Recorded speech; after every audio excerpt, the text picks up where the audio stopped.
Welcome gardeners! Today I'm going to be showing you how to build a succulent kokedama. So this is one that we just did up. Kokedama translates into moss ball, and it's a Japanese art form where they take moss and string and mud and usually bonsai and create a piece of garden art. So they've become quite popular in recent years, and you can either hang them or you can just take the chain off and leave them resting on a saucer. So that is what we're going to be building today. This has got 4 succulents in it, 2 of which are trailing, and then more of an upright one and more of a rosette form. So the one I'm going to do is going to be a little bit different than the demo, just to show you the different options that are out there. So your starting supplies will be a kokedama ball. You're going to need soil to fill it, a glass little saucer if you're going to be resting it on a surface.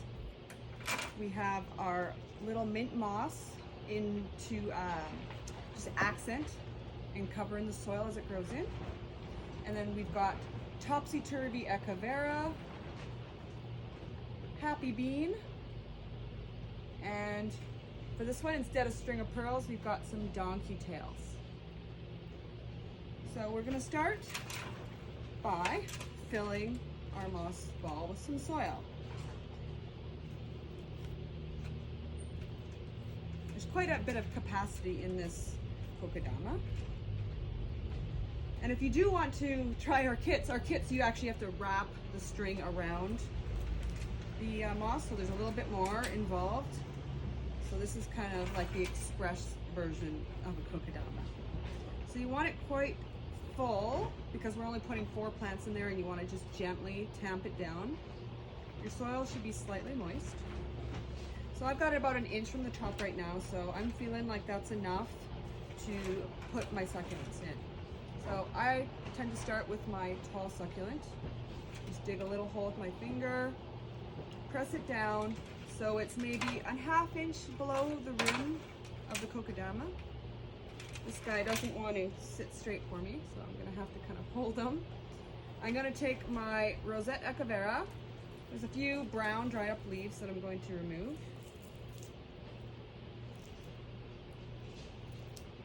And then I'm going to position that just across from my upright peperomia. And then finally I'm going to stick in my 2 little donkey tails ever so delicately. They're pretty top heavy. But good news is if you break a piece off, you can always just throw it in the soil and it will root.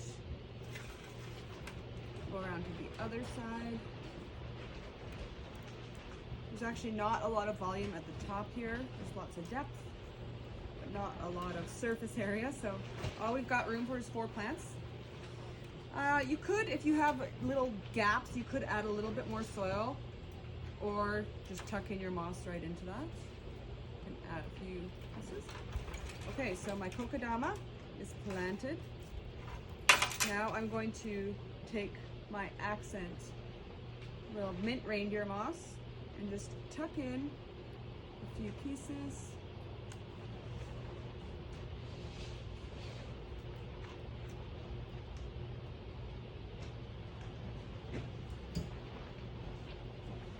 And I'm kind of doing this in speedy mode, but by all means take your time with this.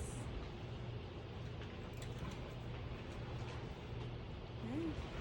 So there we are so far. It's almost done. I'm going to just give it a little wash. I'm just going to wash it off camera here so I don't make a mess of the table. I'm just trying to remove the soil, give the succulents a light water in. Being succulents, they don't need a ton of water. Okay, I'm going to leave it at that. So there is your completed product. It's got lots of room to grow. So your donkey tail is going to come down, your happy bean is going to grow up, and you're going to have this beautiful rosette. So a nice mixture of textures and fill for shape. So there you have it. So we do have these kits available at this moment. We'll have them posted on our website, or you can phone in. or stop in store and we will put together a kit for you. And just a quick note on Aftercare, being succulents, you're going to want to give it a bright spot, a sunny, a south or a west facing exposure. Let it dry out between waterings, especially because this has got a lot of soil volume. And pretty much that's about it. They're pretty easy care. So enjoy your Kokedama.